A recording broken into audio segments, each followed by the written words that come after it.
Ooh, don't you deserve a smile? I'ma put a note. All right. How are we doing, Mike? I hope that's you that I've pinned. If you can please unmute yourself. There you are. Hey, can you see me? I can see you. Okay, no, I'm in just for the light. I don't have the ceiling light on. I have that light, but it's okay. Yeah, no, you're good. Okay. What's up? What's up, guys? Lighting's romantic. I love it when you blush. Stop it. Stop. All right, guys, if you can pretty please have your cameras on. There is a shit ton of you with no cams on. Rutendo's here with a neck brace. Anyone can put their cam on. How are you, though? Oh, still going to send you. I am good. Good. How's everybody doing? Guys, put in the chat. How are we doing? Me personally, just still kind of working and continuing on the house and been doing that. Also getting ready for the event in Houston, which is where I am now in a couple of weeks. So that's going to be fun. Sleep deprived, trust me.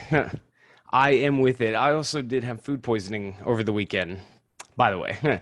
Got over it, by the way. But still, that was, I don't even know what I got it from. Your music put me in a vibe, SJ, not gonna lie. Oh, I know, a bit of both.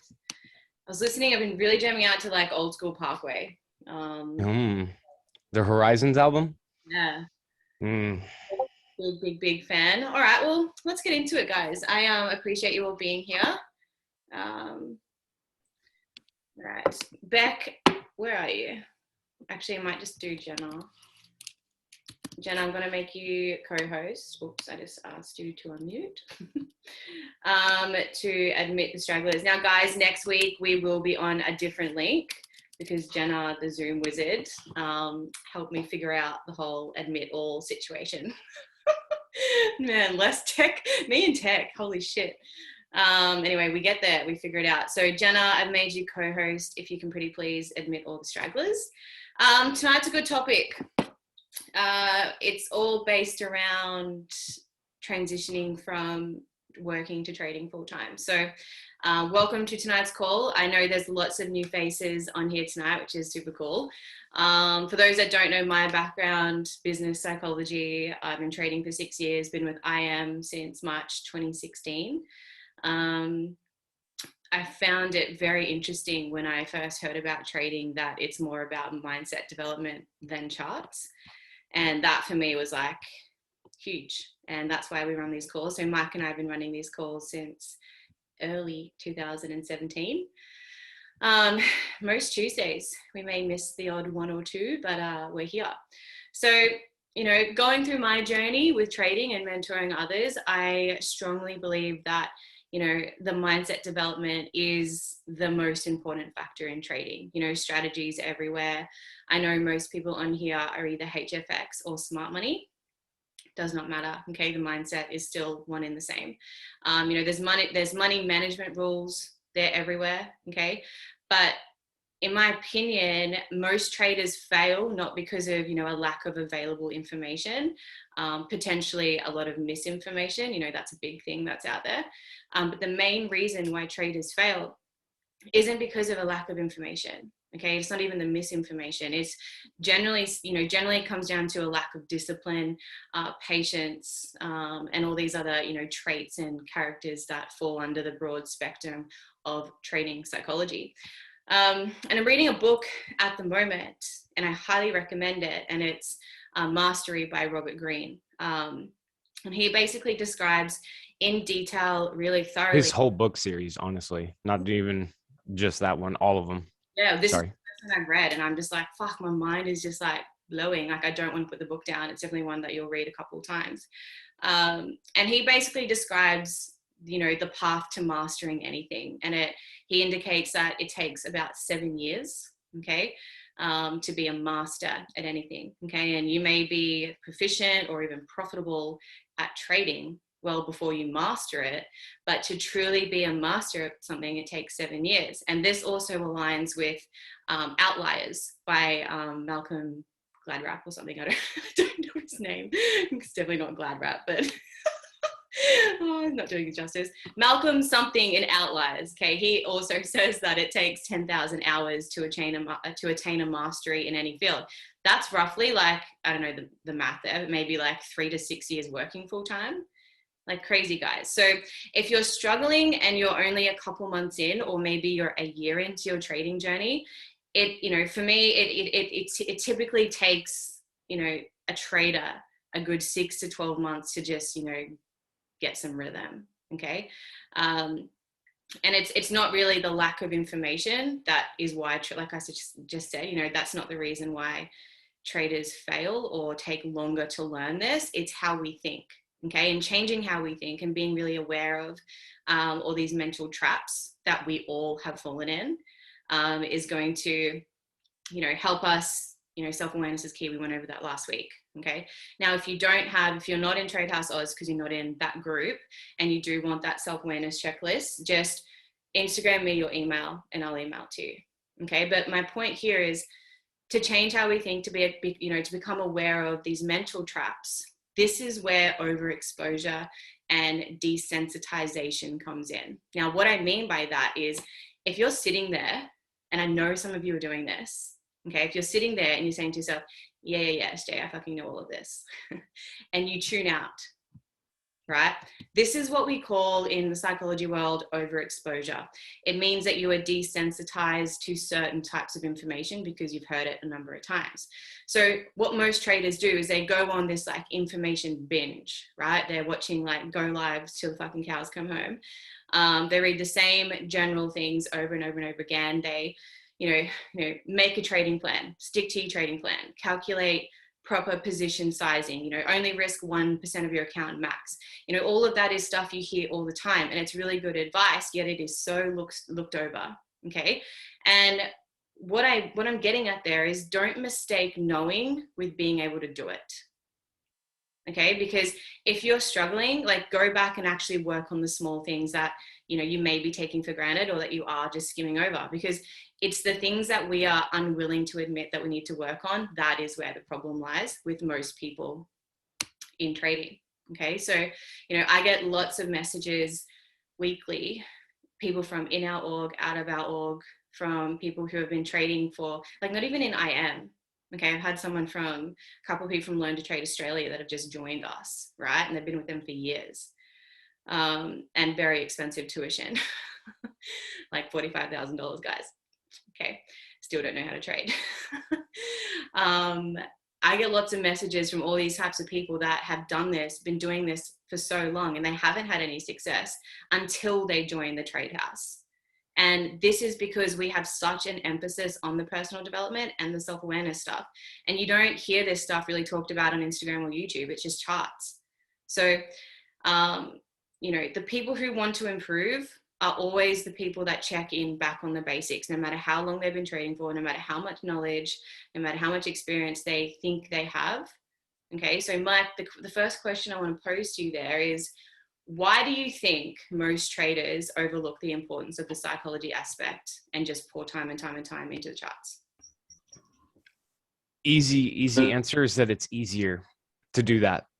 It's so much easier to think that what needs to happen is the education, and to not again mitigate the importance of education, because of course it absolutely is. It's not going to again be the solution. Just like what SJ said, just because you know it but aren't doing it, do you even really know it at all? And it applies to that. The thing is, one, I guess, just to also kind of reinforce this honestly, a lot of what SJ said, with also from a different perspective. If you haven't been on my sessions before, or of course ever heard me talk, one of the things that I always say is that by definition, the world that we live in is known as capitalism. And what's the most important function of capitalism is the workforce. If we eliminate the necessity for money, by definition, the entire world will change, because it cannot operate. Amazon cannot operate without us, right? You will not get a package the next day. is what, or again, who's going to build anything, who's going to do anything. That's why, again, just to reinforce what she was talking about, that is also to reinforce the idea that what we have all been taught, even though we're on most of us are again on other sides of the world from each other, it doesn't change the fact that all of us have been raised to do, believe, and act a certain way. But in trading specifically, the ultimate price, the biggest price that will come with trading is, again, not time or money invested into education or learning how to trade. The biggest cost is going to come from, honestly, the biggest cost in anything, changing who you are as a person, to then by definition change the results that you have. Because if that wasn't the case, then why don't you already have it?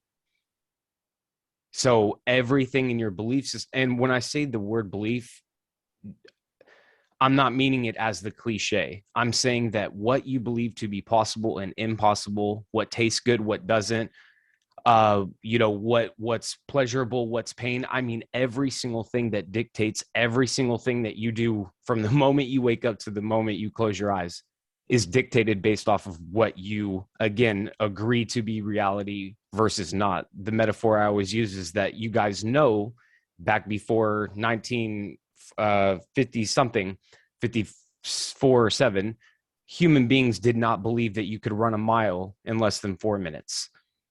Until one person that year, again, science before that year concluded that it was impossible. Then one person was like, okay, no, it's not.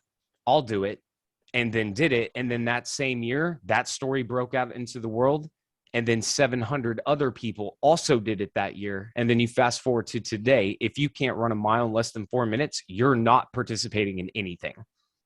My whole point of that story is that we literally changed reality because all of the facts are made up. We decide, again, what's possible and what's not possible until one person comes along and is like, no, I'll run the mile in less than 4 minutes. And then once that happens, all those other people were like, well, if he can do it, now I can do it. And again, that's what happens because we do create everything, right? So when it comes specifically to trading, what is the biggest price is the shift of what you believe to be possible around money. And in fact, all of the ideas that we have been taught about money. Finish these sentences in your head for me. Money is the root of all. Mm-hmm. Money doesn't grow on. Money does in fact grow on trees. In fact, they don't even use the damn tree anymore. They just poof money into like from nothing, and it becomes something. We are taught lies. We cannot come into trading using and believing these lies and expecting success. That's, again, the quintessential, question, and again, the price that you will pay. So the first question and this call is going to be centered around this topic tonight. Okay, so the first question that was sent in was all about trading routine, schedule, which I know we've touched on a number of times. So the focus that we're going to go with tonight was the second part of that question, which was how to transition from working to trading full time. Okay, so I want to start with that one because I think that is what all of you would really love information on is, how the fuck do I quit my job? I think that's what you would like info on. So when I first started with Trade House and IM in 2016, I was working full-time managing a retail store, 50, 60 hours a week. And I chose to give this 3 hours a night, but I also built the business because my job didn't pay very much. I was taking home about $630 a week and my rent was $580. So, 2016 was a really tough year financially because of that situation. So for me, the business side was like a no-brainer for me. Okay. Now I don't know if you guys build or not build, but it's very powerful. Okay. So anyway, that aside, the reason why I chose to build was all of that. But I figured the reason why I did that was because if I was suffering from, working too much, no time, not enough pay, I want another income stream. So I built the biz to P1. Okay. And that was kind of just like a nice supplementary income, giving me, it's like 1,200 Australian. Okay. I was on demo for 4.5 months. I went live with $250 at the end of September. I quit my job. Okay. I do just want to say, I don't recommend quitting your job unless you have another income stream to help you. For me, this was the business side. You know, learning to trade while you have a job. Yes, it takes a lot of juggling with time management, but I honestly think it helps you learn because you don't have the financial stress of, you know, trading to pay bills, because that's not what we do. That's not what we do here. Okay. Remember, trading is wealth creation. Okay. And I know Mike is going to go down a rabbit hole with that, so I won't. But if you want to day trade and you're willing to put in, you know, several hours of market time, then, you know, at the minimum, it's going to take you at least 6 months to be, you know, like I said, getting your feet wet. I know some of you are HFX, which is, you know, instant, a little bit different. I say that because that's my personal experience, and I can only speak on my personal experience. Okay, no two people are the same. You know, Leon Davies, if you know him, he's another trader out here, Go Live educator. His first 9 months, right, he made nothing, and I mean like nothing. Okay, then his ninth to 12th month, he turned over 6 figures. You know, I've got other students where it's taken them 2, 3, 4 years, and now they're full time. This is a profession like any other. Okay, it's like becoming a chef. It's like being an architect. It takes time, right? We're not gamblers here. So to be safe, let's just assume it'll take a year. Okay, you know, make sure that your finances are in order to afford. This is what I did. Okay, I made sure my finances were in order so that I could afford 1 full year without income from a job. Okay, or maybe you can drop part-time so you can still focus as much as you can on trading without having to worry about finances, or build a business. Okay, but to do it right, ideally your trading capital plus having enough savings should want to cover your bills for like 6 to 12 months. Okay, so if opting to work part-time, you've got enough in savings coupled with, you know, part-time work to cover bills for 6 to 12 months. Without that buffer, guys, I'm going to be honest, it's going to be very hard to focus on trading and not be worried about money, because worrying is going to negatively affect your trading. And I think the mindset required for this, for trading full-time, it can't be, I'm going to get rich. You must have the mindset of, I'm doing this because I genuinely like it. Okay, that is super important. My first 2 years, I made some all right money, okay? But then I got really stagnant.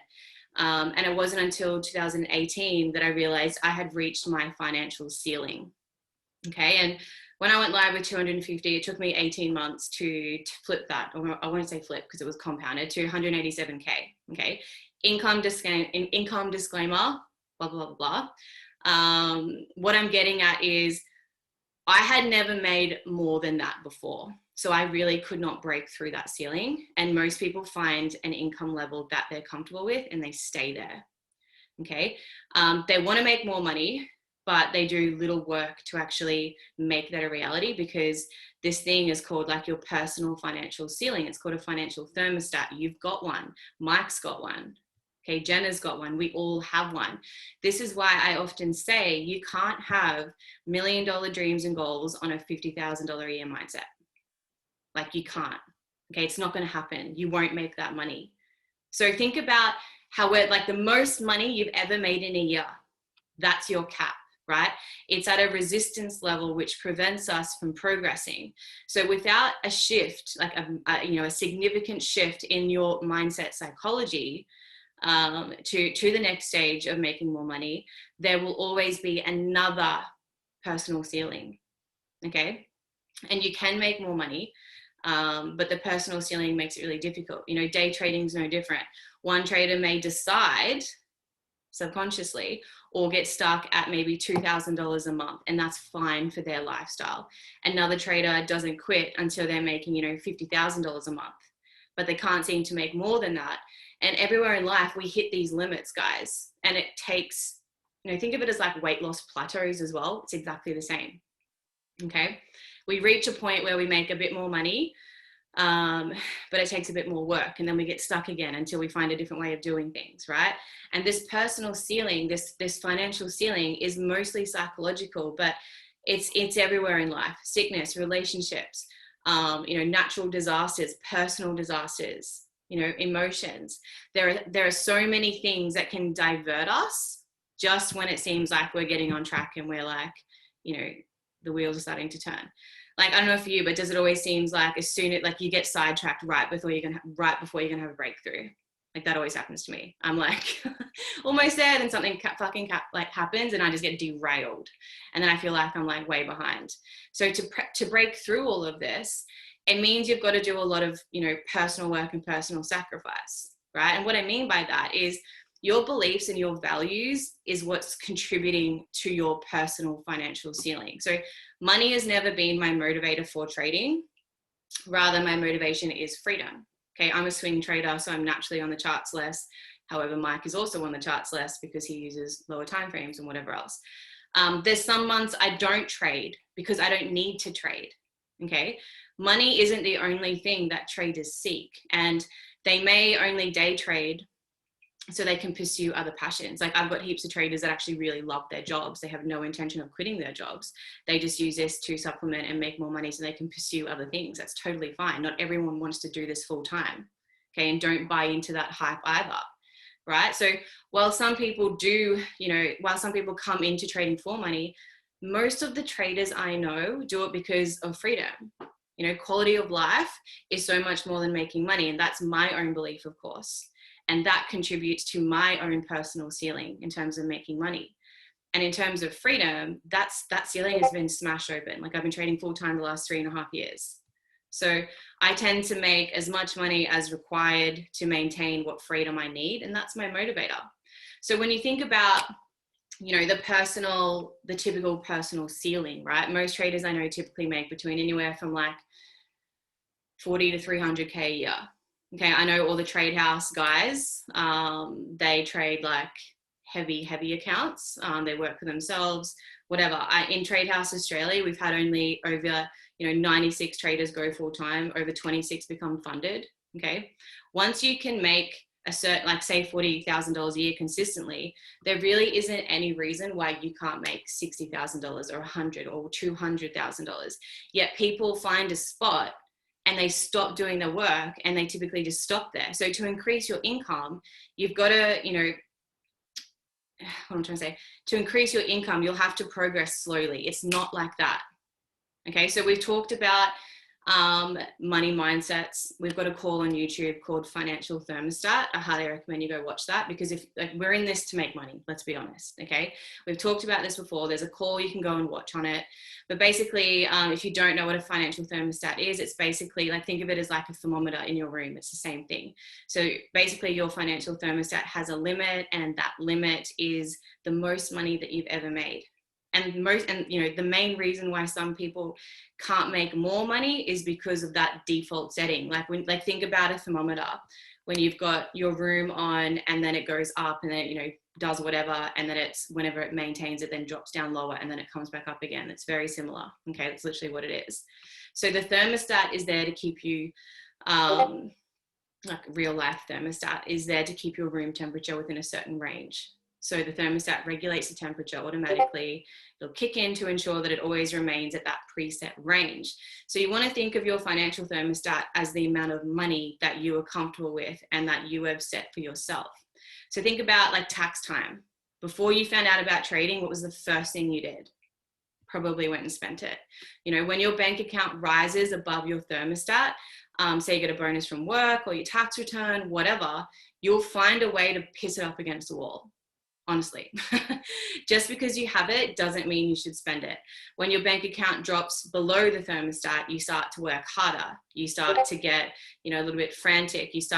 Maybe you're a bit more diligent. You tighten up your expenses to bring it back up. This is why lottery winners will always end up broke right after they won like several $1 million, because they never worked on raising their default setting of their financial thermostat.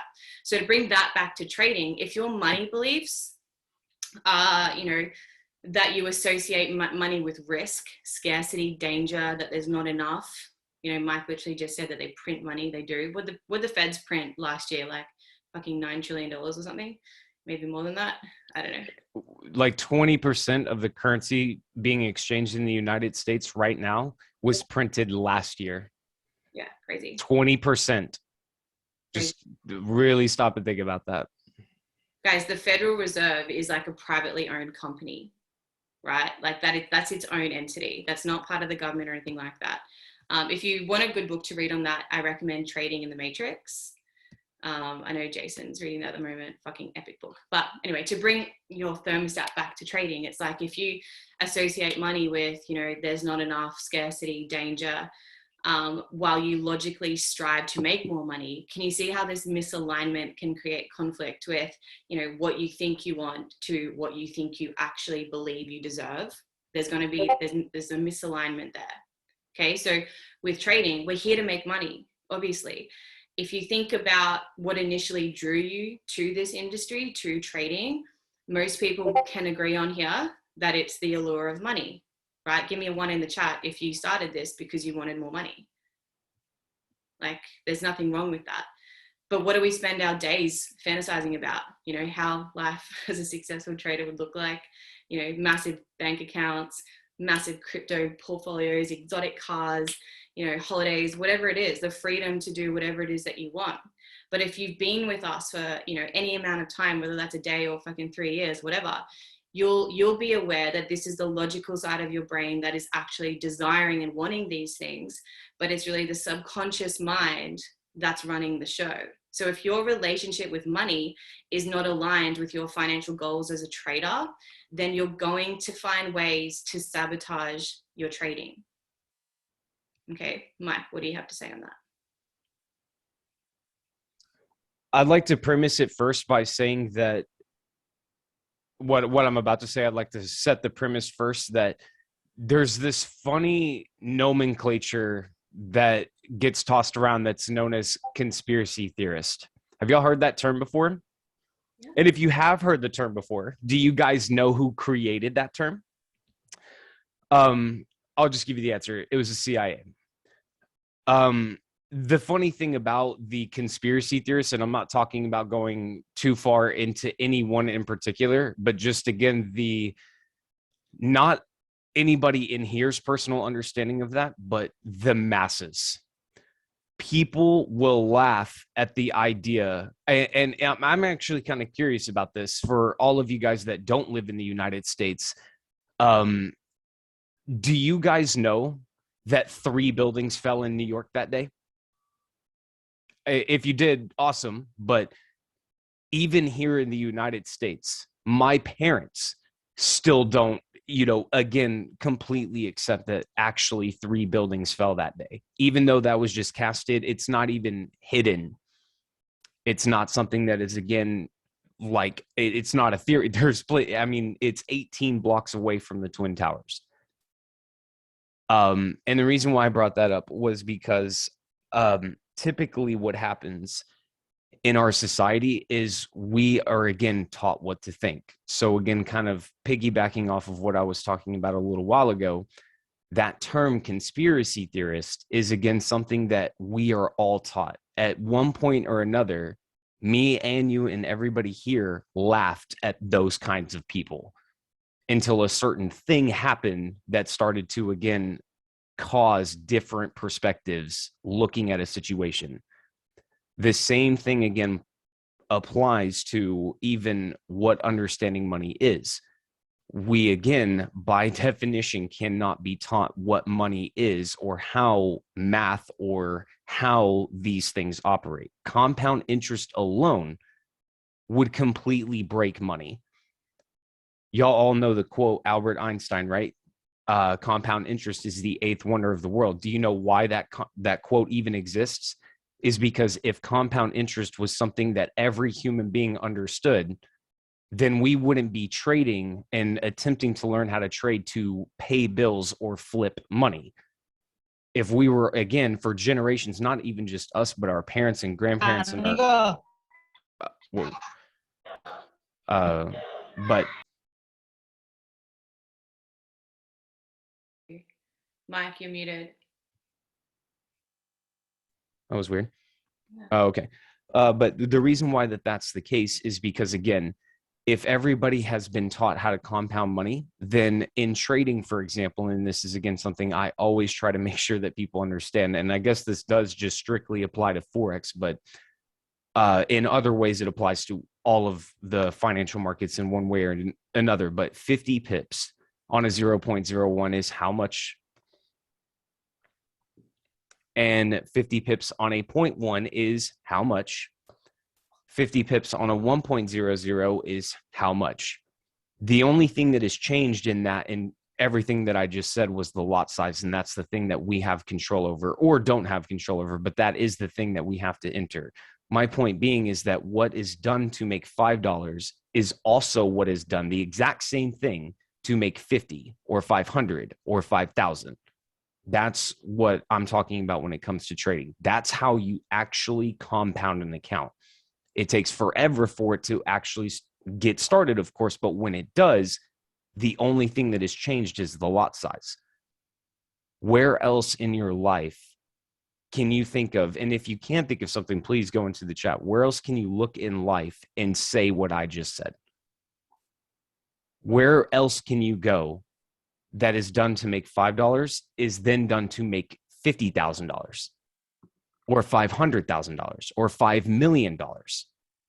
The same thing that you are doing here, however much time it takes to then get to 50, or again, at all, the only thing that has changed is the decimal point.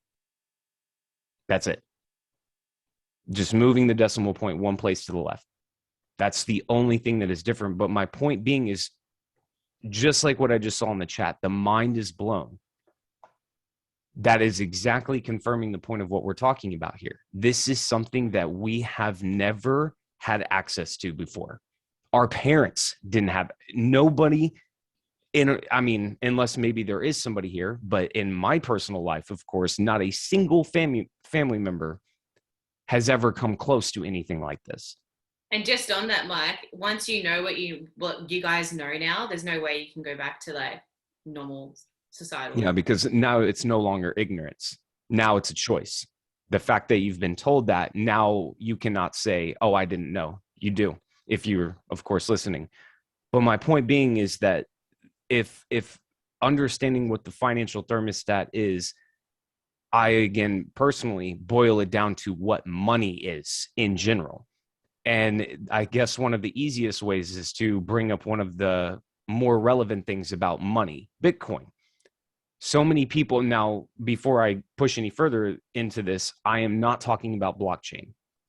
Blockchain is a whole other conversation. But Bitcoin or cryptocurrency in general, if you were the people that owned the International Monetary Fund, the World Bank, or the central banking system, if you were one of them, remove all of your morals and who you are as a person. If you were this, caricature that I'm creating that is focused on world domination, and you have the ability to do whatever it is that you want, would you allow something like Bitcoin to threaten that power? Yes or no? And of course, the answer should be no. If you're the person that, again, can set laws, make things legal or illegal, or, again, buy up all of it, do whatever, why wouldn't you? Right? I think that that's an extremely simple thing to understand, because that's my personal opinion on Bitcoin. I wouldn't. Why would they? So again, Bitcoin as another example, or all of the cryptocurrencies, or even, of course, now the fiat currencies, that is used to dominate the world. Everybody is focused on making money because we are taught that there isn't enough. And so therefore we must hoard all of our money. I don't know if it's the same out there in Australia, but the previous generation, like my parents' generation, the boomers, like born during like the 50s and 60s, you know what they're taught to do with money? Hide it in walls, put it in the mattress. They're taught to hide it and hoard it. That is literally what you learn in, again, just financial literacy in general. Money just sitting in a wall is quite literally dead money. The only purpose that it's serving is giving the human being this false sense of, oh, I'm good, because that's there. to here we are now talking about, yes, you, of course, guys need to have, you know, a cushion, I guess would be the right word. Do not quit your jobs if the job is the only source of your income. No matter how hard you think it is, or more importantly, how exciting you think trading is, and that you'll think that you'll get to the results quicker because you quit your job, in my opinion, is the perfect demonstration of the person who is not going to become a successful trader. Making a decision like that in the first place demonstrates that they're not ready for the responsibility of what trading actually is. Meaning that what this comes down to is, again, critical decision making. And if you have a job, for example, and that's your only source of income, and cutting it off is, again, just a demonstration of what you'll do in trading, where then, of course, it won't end up working out either. Or again, potentially every aspect of our lives. I mean, I guess I can't say all of them, but how we do anything is how we do everything. So just again, remember that these beliefs have been catered towards the idea that there isn't enough. But here we are talking about Forex. Do you guys, with that alone, do you guys know how much money moves through Forex in a day? Actually, if you really, let me screen share. Let me show you guys something. This is, I think, SJ, you're going to love this too. Oh my God. I thank you, Dee. I forgot before. Fuck, I fucking forgot. I'm so mad at myself. So my quantum business coaching gang, we've lined up, Dee just did a hashtag breakthrough. Okay, so every single time you guys get a breakthrough, that is going to be a $10 donation to a charity. Now that charity at the moment is going to a night school for women in the Philippines. Okay, so whenever you guys get, Dee's already given us one. So whenever you guys have like a mind fuck moment, put a hashtag breakthrough, because that's what we're doing. Okay, so please, please, please do that. Continue, Mike. That's awesome. So what this is right here, guys, is I'm about to show you how unbelievably ridiculous money is. If you're a trader and you don't understand what this, I mean, because I'm going to move through this kind of quickly, just for the sake of time, but what this is, let me see what it says. Okay, that's too much information, but anyway, let me just show you. So how this visualization is going to work is that each square that size is $100 billion, US dollars, by the way. So that's all the silver, crypto at this time. And this is old, so this would be bigger. And so would the biggest, everything would actually, in fact, be bigger, because this is a little old, but nonetheless, this is what it looks like. The 50 richest people, this is also not true. Bezos, Gates, Buffett, all of these people are not the richest people in the world. But again, these squares represent $100 billion each. So the Federal Reserve right here, between 2008 and 2014, the federal balance sheet jumped to 4.5 trillion from 1 trillion due to controversial quantitative easing. Quantitative easing, for those that don't know what that is in money, is that they will make and create more things for us to take loans against, never be able to pay off the debt. And then that's how the debt ceiling has just gone and gone and gone and gone and gone to where we are now, as you guys will see. Again, the amount of physical money in the world, coins and banknotes, is about 7.6 trillion worldwide, all of them, not just the US dollar, all of them. This is all the gold. This is what the stock markets represent. And their trading volume in the rest of the world. So the global money supply is somewhere around 36.8 trillion. This includes coins, banknotes, and checking deposits. Broad money is the total value of the world. That's the narrow money, and then broad would be the total value of the world's money is 90.4 trillion. This includes coins, banknotes, money, market accounts, as well as saving, checking, and time deposits. So pretty much everything. This is the debt. This is the total amount of debt, including the accumulated by governments, corporations, and households. Together, it adds to 215 trillion right here. And then the global real estate. And then here's the derivatives. And now what we need to understand about this is that what is a derivative is a contract between two or more parties that drives its value from the performance of an underlying asset, index, or entity. The easiest way to understand this is that a derivative can be created from USD/JPY, meaning that the value of the dollar and the value of the yen could create a completely separate thing known as a derivative, is the easiest way to put it, meaning that they are taking loans out against money that never existed on the first place, that was interest on money that never existed in the first place, on interest of money that, and it just goes on and on. And this is what it looks like. Now, here we've reached the estimated 544 trillion. The high value, again, the bigger number, because that's the smaller estimate, the bigger is $1.2 quadrillion. But my entire point of showing you guys this is that, again, if you guys can see, we are well beyond the realm of reality.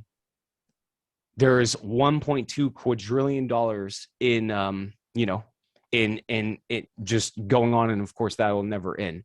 Why are we convinced that there's not enough money to go around? When again, they are just making nothing out of nothing, out of nothing, out of nothing, and everybody can have access to it. Because again, it's just literally a game. We are not born as human beings to grow up to work to pay bills. You guys understand Monopoly, right? The board game? That is quite literally what is going on here. We could just as much walk away from the game, but we're not having that conversation right now. The point is if you're going to play this game, you need to understand what money is.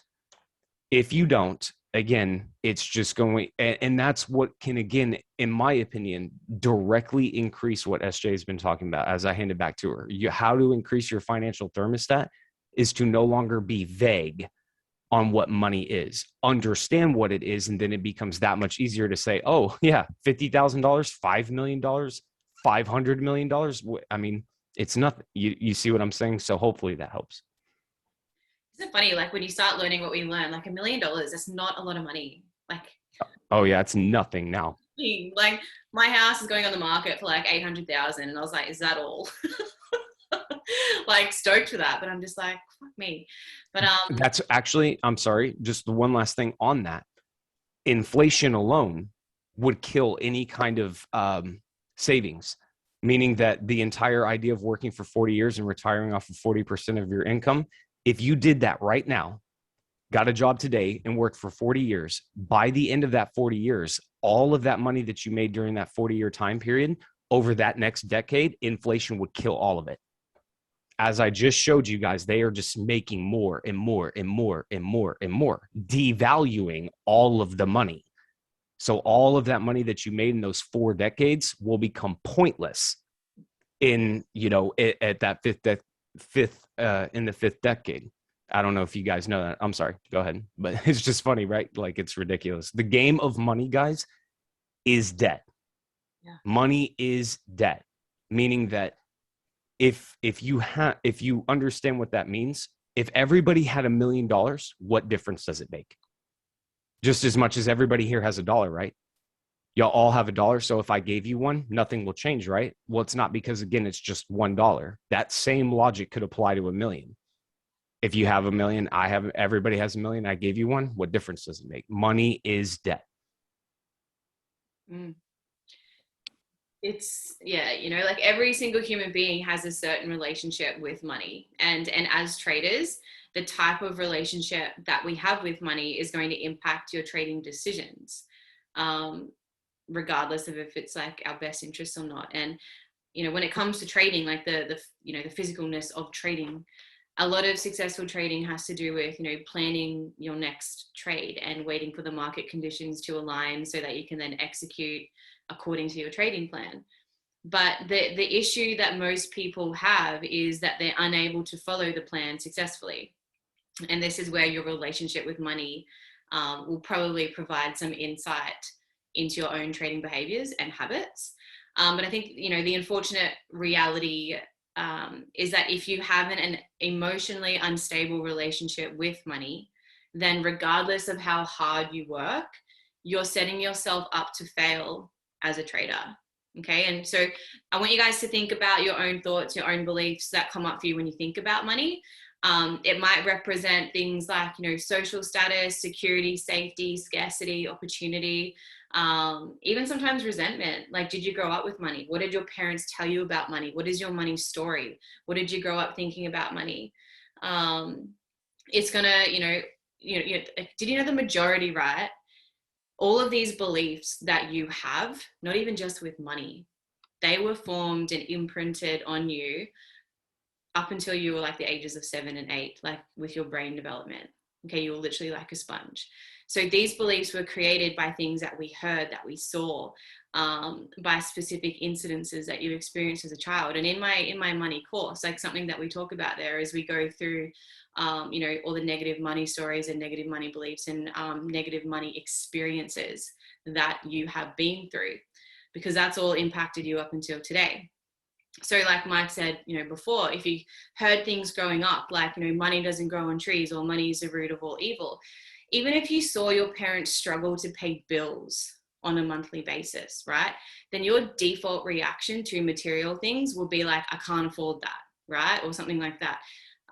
This then leaves a negative imprint on your psychology, because you associate money with the feelings of scarcity or pain, or, going without, even resentment. Okay. And in an industry like trading, where you have to risk capital, right, regardless of whether you want to make money or not on a logical level, right? If you truly believe that I'm going to run out of money, money is scarce, then this is going to override your logical thoughts, and it's going to sabotage your ability to follow your plan. Okay. And there's question in the chat. How do you raise your financial thermostat in trading?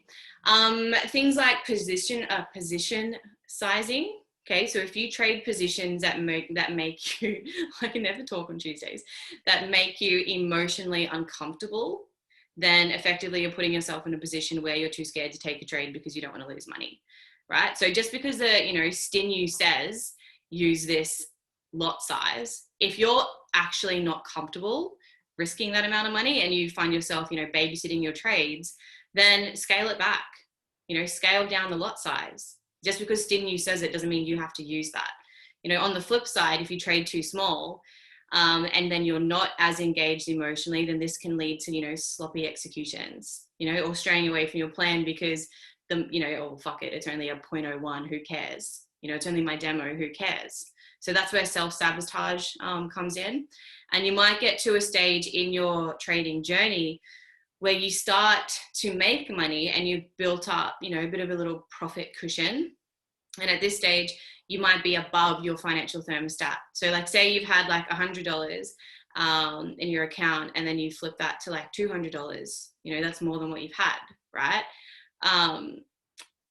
You might find yourself above that financial thermostat. And as a result, you're going to self-sabotage yourself, but by telling yourself that you can take more drawdown because now you've got a bit more profit, you've got a bit more cushion. So you might up your lot size, right? You might risk a little bit more, aim for larger profit targets.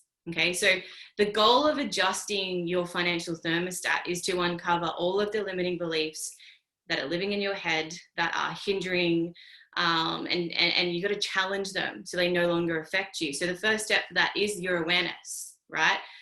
Whenever you're in a situation involving money, take a moment to observe these thoughts as like a third party. Literally see yourself outside of yourself and see your body observing these thoughts, and become aware of what it is that you're thinking, you're feeling, like physically as well, emotionally.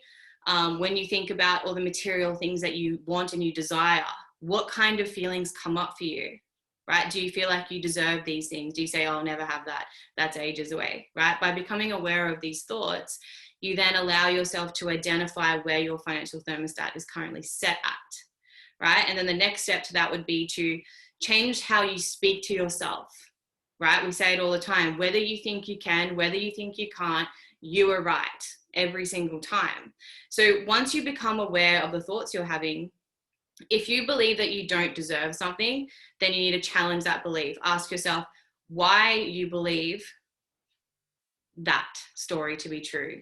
You know, why are you arguing your limitations? Because you got to remember that limiting beliefs are deeply ingrained. While on the surface they might seem like they're against you. They're just there to protect you ultimately, right?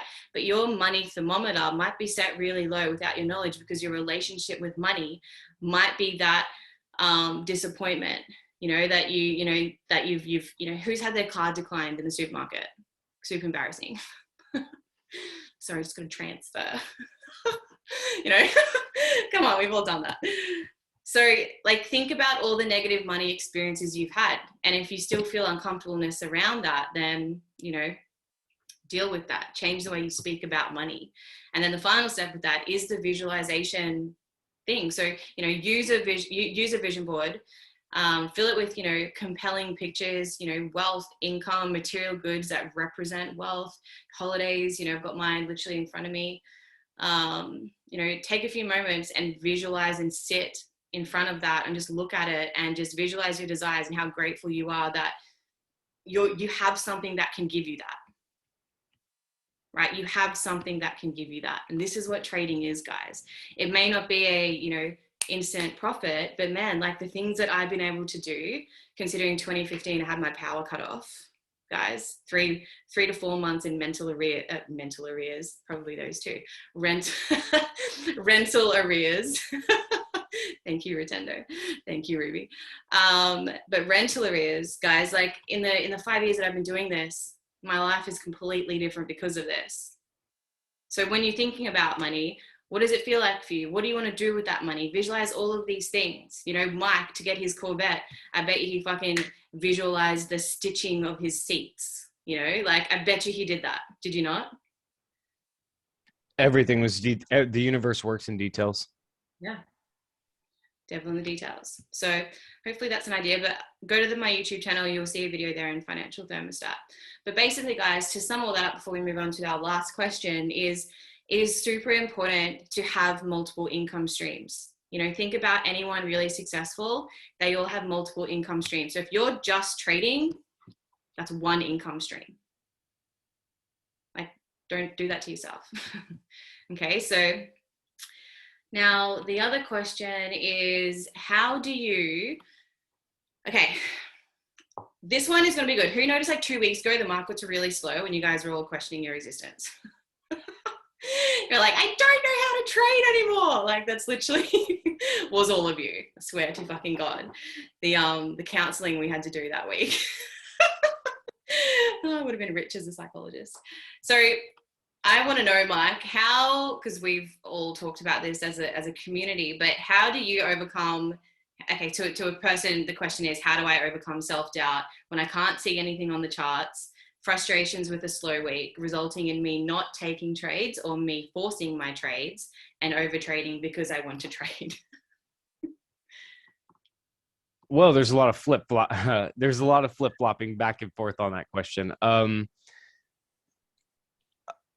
To me, when it comes to, because I mean, risk management really isn't necessarily the answer here, in the sense of like, you could still have risk management, but end up over trading or under trading. So it's, again, really about the decision, and not, again, even if you make the right decision, that, again, or the wrong decision doesn't change the fact of a decision being made at a particular time. And so I can't see anything on the market's frustration. I'm sorry, I was reading it again. Frustration with a slow week resulting in me there. Yeah. And yeah, okay. So I was just reading it over again, but I guess essentially just going over or under on trading in general. And I guess one of the first things that I would say is why. And again, there's a couple of things: frustration, or because you want to. So maybe FOMO, frustration with a slow week, not being able to see anything. Before we even get to the point of frustration or even FOMO, is, again, really where I was trying to go with that, in the sense of what is causing the pressure. Where is that coming from? And SJ already nailed it with probably arguably the most important one: lack of resources or lack of income, therefore creating pressure to have trading supplemented or fix something immediately. And the issue with that is that, of course, number one, how many people in your own family, the friends that you have that aren't on this call or anything, how many of them have one source of income? I could tell you pretty much every single person in my family has one source of income, because again, that's what we have always been taught what to do. If they do have more than them or more than one, actually, I'm really honestly trying to think of one. I can't, at least from my family specifically, definitely with friends, I know a ton, but I'm talking about from like my past and growing up.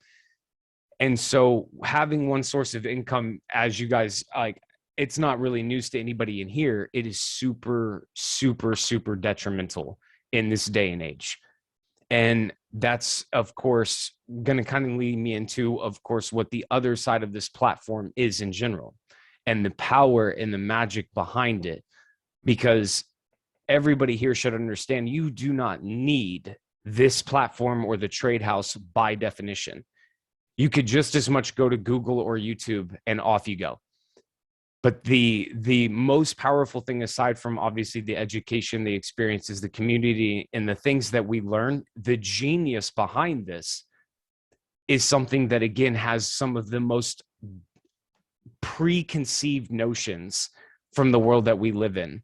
And again, by the way, I know that this call is filled with traders, but even for me as a trader, this is looking at it from a logical point of view.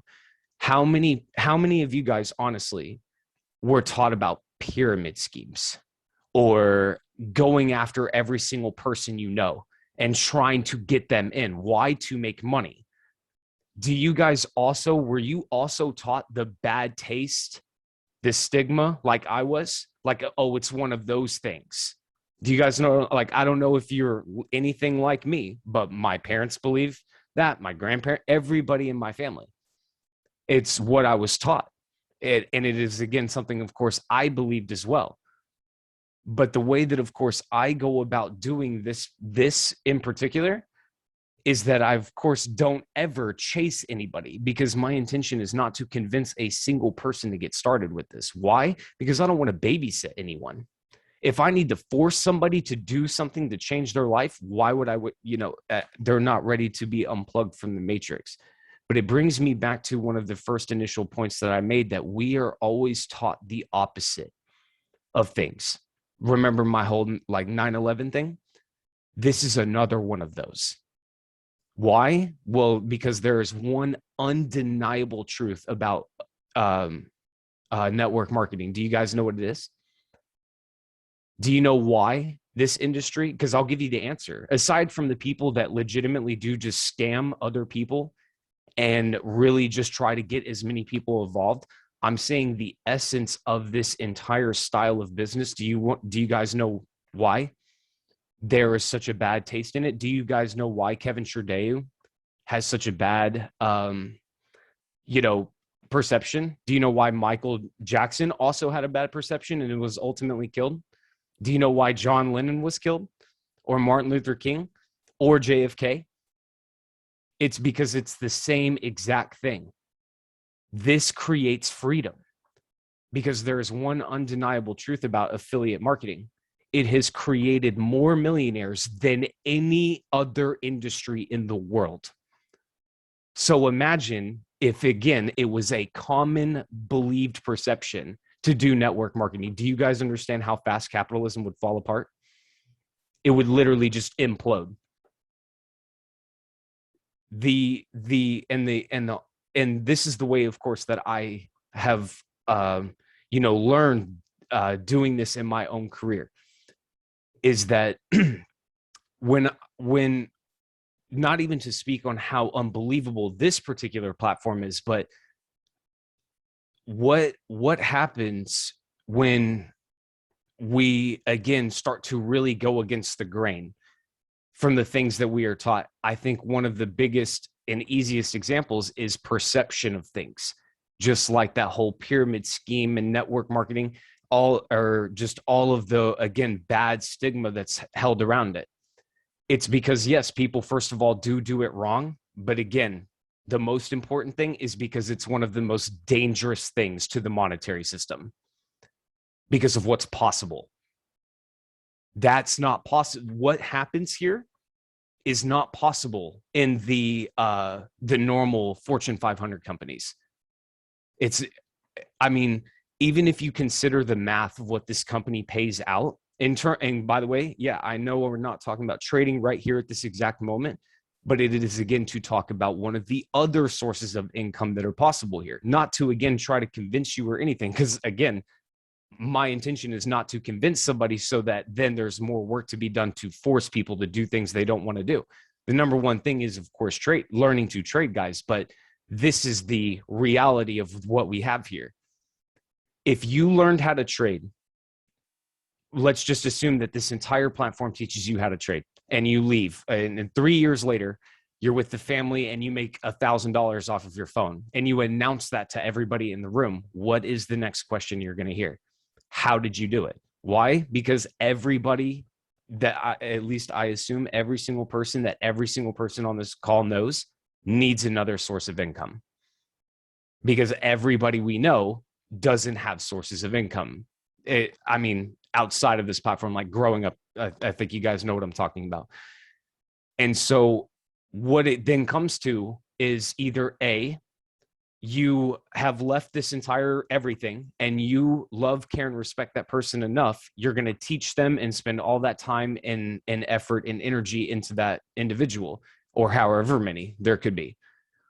Or you can put them through the same exact system that did it to you and get paid for it. And they can as well. And this is what, again, it has always boiled down to me since 2016.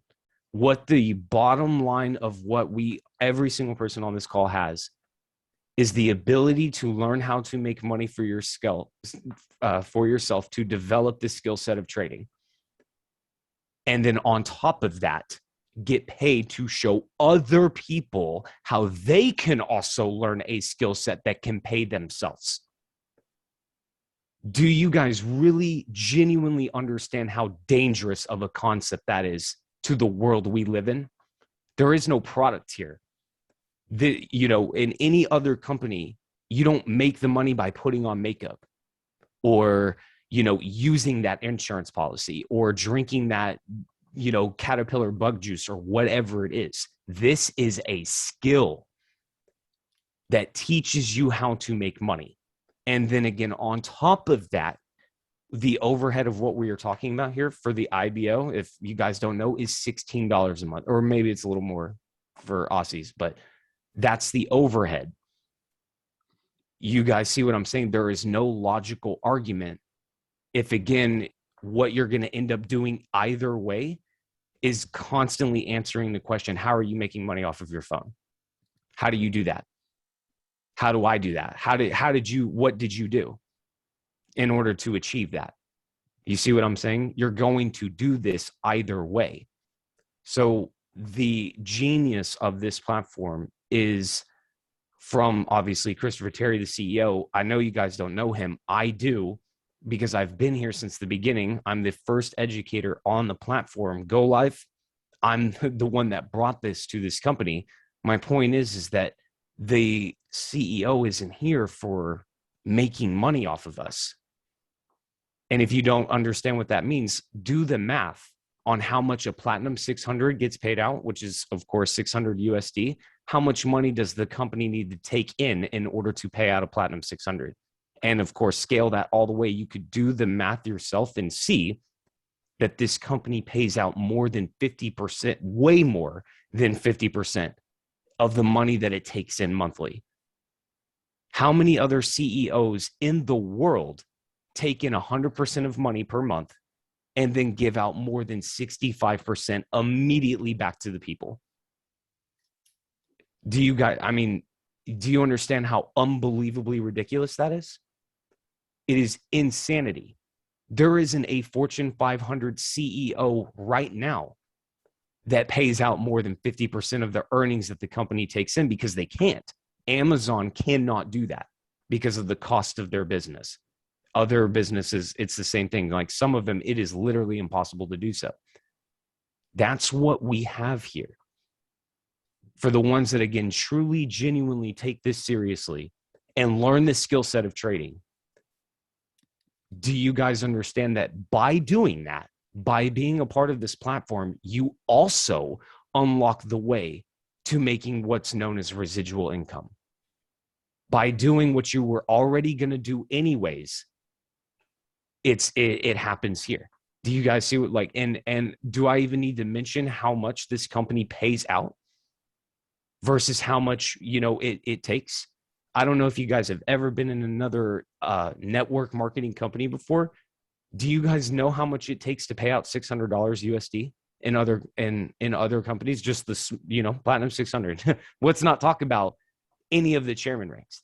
Just $600 a month is unbelievable for the type of work that needs to be put in for that versus what happens here. Because again, this company is not about making money from people like us. For the ones that see it the way that I see it, and for so many others that, again, I personally have seen this test happen to, and I know you have to take me on my word for that, and I hate that because you guys don't know these people that I'm talking about, of course, but I could just name so many people that have ended up seeing what I see and hit the ground running and didn't stop and haven't stopped over what I just said. We learn how to make money and can get paid to show other people how they can learn how to make money for themselves. That's the bottom line. Can anybody beat that? From anything you've ever heard in your entire life, can you honestly, I mean, literally, it's not about an argument. Can you literally name something better than what I just said? Nothing comes close to the literal gift all of us have been handed here, is the way I see it. It has absolutely changed my life in an unbelievable amount of ways, but not even just, again, to speak from personal experience, from what I've seen, from all of the community that, again, I've seen plenty get started and then it end up not doing any of these things as well. Let's be clear on that. A lot of people don't end up pushing through and then falling back into what's easy in life, being told where to be, what days off, what to wear, what to say, what to think. That's easy. This, of course, isn't easy, but is it worth it? Do I even need to answer that question? It's like, what, if not this, then what?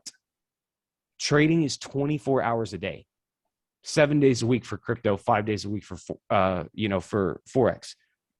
How can you possibly get better than that? I honestly fail to even think of a thing that comes close to what's possible here. That's my personal belief in this company. And again, not even just with trading, not to, again, try to, again, just to be clear, it's not me trying to convince you. This is the way I see it. And of course, yeah, I mean, again, do I even need to say that, of course, the other side of the platform, developing another source of income, hasn't helped? Of course it has. Because again, the average millionaire has how many sources of income, guys? 7. And we are all taught one, to have one career, work there forever. That's what we're taught. This is, again, if you have bad ideas around money, around even the industry that you're a part of, that's what's holding you back. If you consider that you're scamming people, like, I'm not going to go talk to people or my family because I'm embarrassed or I feel guilty, you are completely looking at all of this wrong.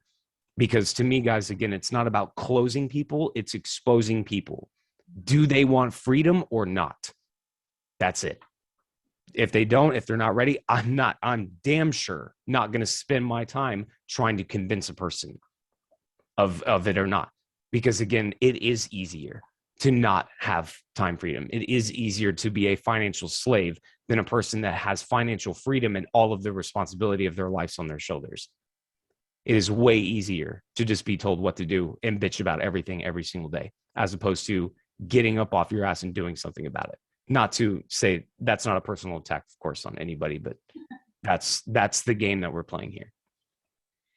Isn't it, like, I just think we're an absolute disservice if we don't share this, because once you guys know what you know, don't you understand that, like, other people also had the same struggles?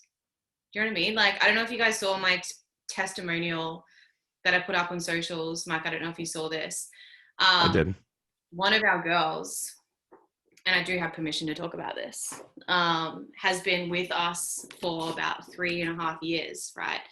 And she has been in an extremely abusive, emotionally and financially abusive relationship.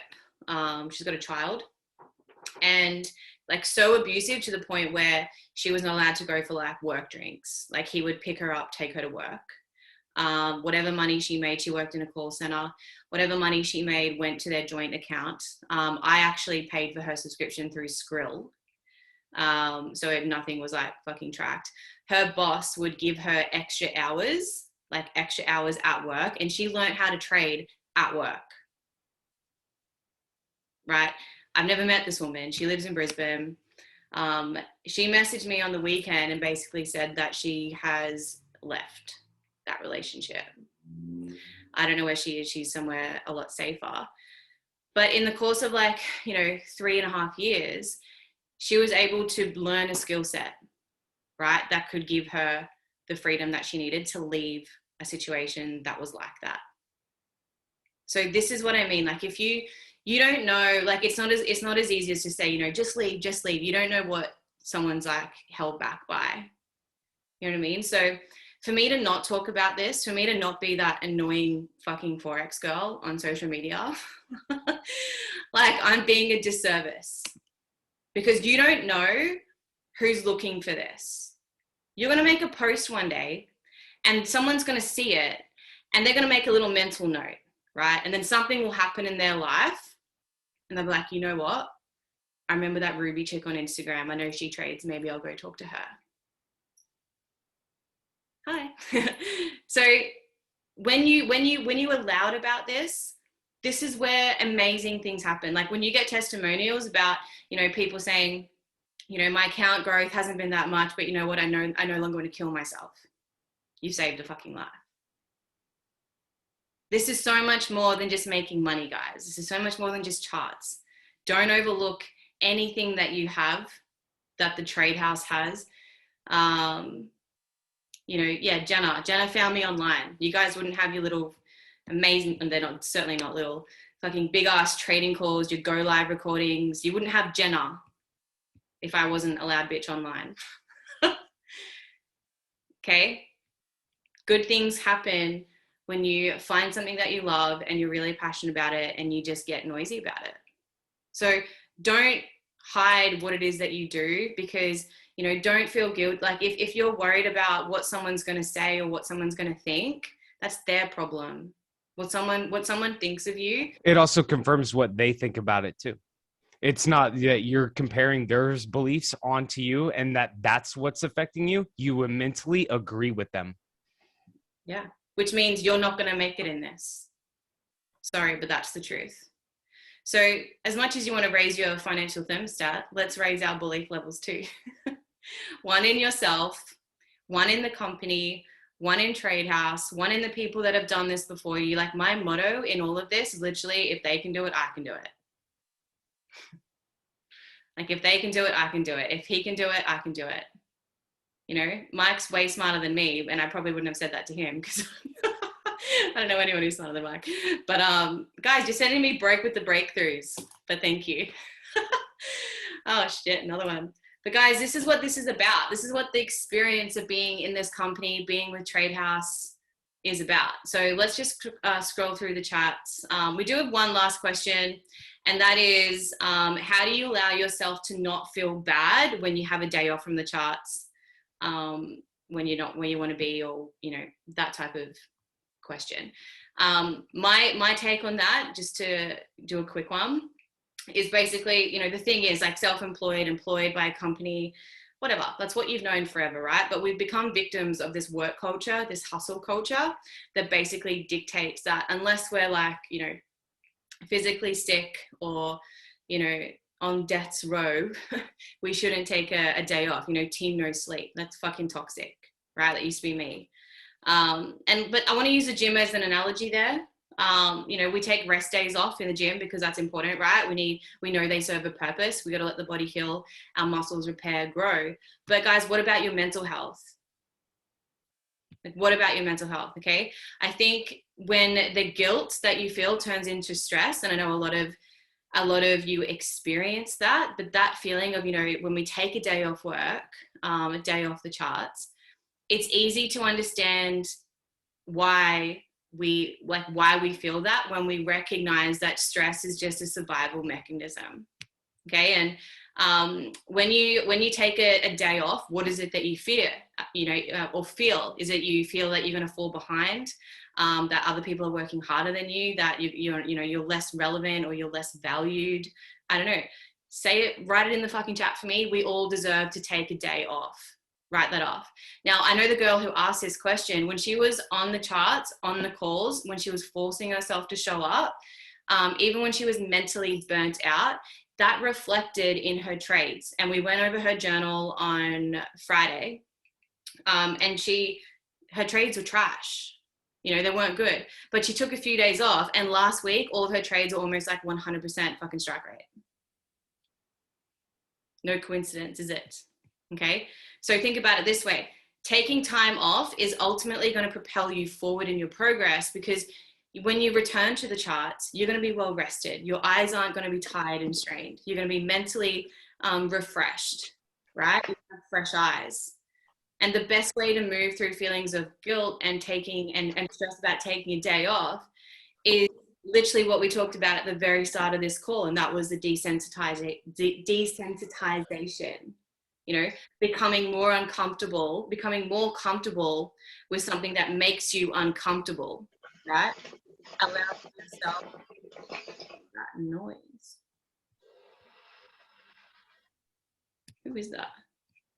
I don't know if it's Matt.